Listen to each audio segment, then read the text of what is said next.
Hey everyone, hope you're doing well. I'd like to give you a very quick review of this paint set of train colors that came from Model Master in the mail for me from Amazon. I was very intrigued by this set because I'm a model railroader. Among other things, I paint miniatures as well, and I'm always looking for different types of paint sets and different kind of colors. And the kind of colors you get here are, first of all, very similar to the old type of paints that model railroaders used to use from companies like Polyscale, and the colors are actually named according to very familiar railroad items. So what Model Master have actually done here is they've given out a set of 6 colors. You can see them over here. They're boxcar red, engine black, railroad tie brown, aged flat concrete, and reefer white, and grimy flat black. So this is what you actually get inside the box. It's a really big box, it's a really small bottle as well, but I wanted to show this to you because I think there are many modelers out there, especially people who are not in the United States or people who don't really have access to Model Master. You can actually get this set from Amazon. You get these 6 colors, and they're really nice colors. If you're just doing diorama building and painting, you need landscape, you need earth colors. Whether or not you're into trains, whether or not you're into diorama building, I think these are colors that you don't normally get in a set because they normally come with brighter colors, your yellows, your oranges, and things like that.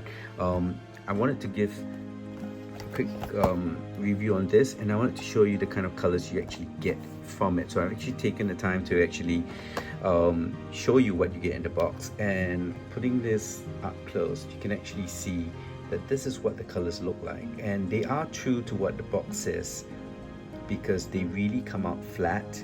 And I'll try and show this to you a bit zoomed in. The camera can pick this up. But you get your boxcar red flat, which is almost like your type of brown. You get an engine black flat. You get a really nice railroad tie brown flat. You get H concrete, which is almost a tan color.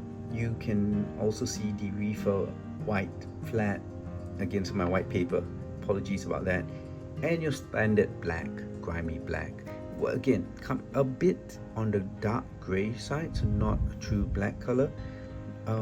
Again, I'm really happy with what these colors are like. I'm really impressed with how flat they really are when you get a chance to look at them. Let me see if I can zoom into these.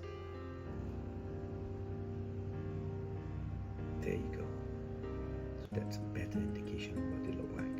Now, the last thing I can show you and share with you are the actual bottles that you actually get. They actually come in these really nice bottles. I have to say, I've seen some reviews of people who've got them damaged in packaging, or the paints were pretty old.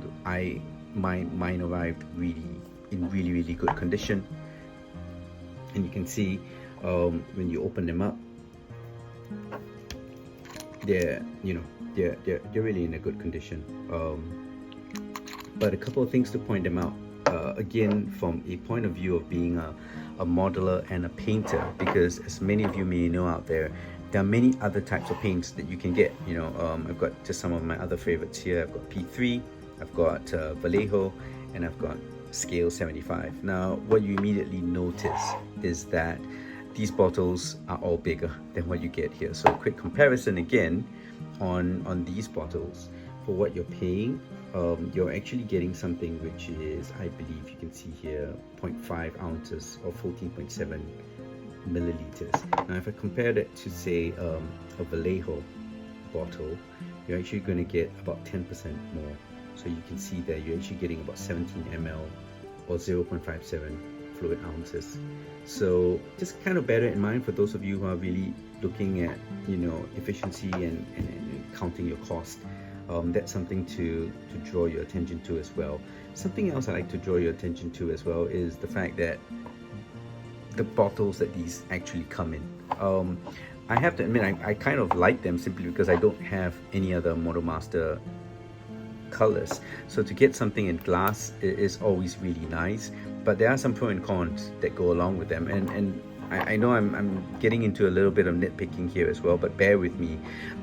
From the top, depending on where you store them, you can already see that it's actually quite hard to see what color you're looking at, unless you actually tilt it to the side, and as you can actually see, it probably looks even harder on camera, but even in person, sometimes it's not that easy to tell the colors apart unless you go really close or unless you read the labels. So that's one negative, as opposed to these bottles where you can kind of clearly see what the colors they are, sometimes even from the top.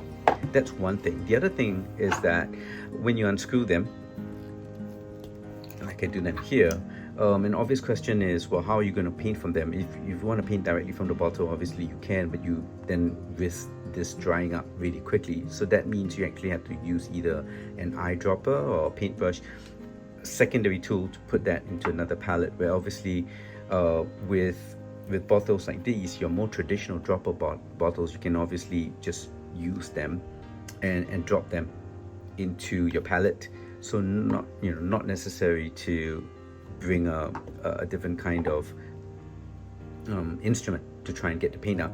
And these are also the popular ones. You see this from Games Workshop for the Citadel paints as well. They're kind of like a nice mix. Some people don't like them. I don't mind them, because sometimes when I'm being lazy, I only need one color. You don't actually have to empty the paint out, because the paint collects over here as well. So pro and cons that I just wanted to share with you, for you to consider and for you to note, especially if you don't have, like me, previously Model Master paints as well. But having said that, I'm really happy with these. Anyone who is like me, who's been in the hobby a long time, but it's not in the US, you don't necessarily have access to Model Master or the old paints, which again, like I say, correspond to these names. Because what happens to me is I build a lot of craftsman kits, and often the instructions, especially the instructions for the older kits, will tell you to paint a house, a boxcar red, or you need a bit of reefer white. There are documents out there that try to correspond the old names to the new colors that you can get from companies like Vallejo and Scale Color 75, but it's nice to be able to just go on Amazon and pick up this set, although comparatively wise, these are definitely a little bit more pricey by ounces or by milliliters than what you would actually get from buying these kind of traditional bottles, which again, of course, they are available in sets as well. But I want to share this. I hope this is helpful with all of you. Maybe one more zooming in to show you what the colors really look like, so you can decide for yourself. And I've not seen these kind of comparisons being done or shown on reviews, so I hope this is helpful to all of you.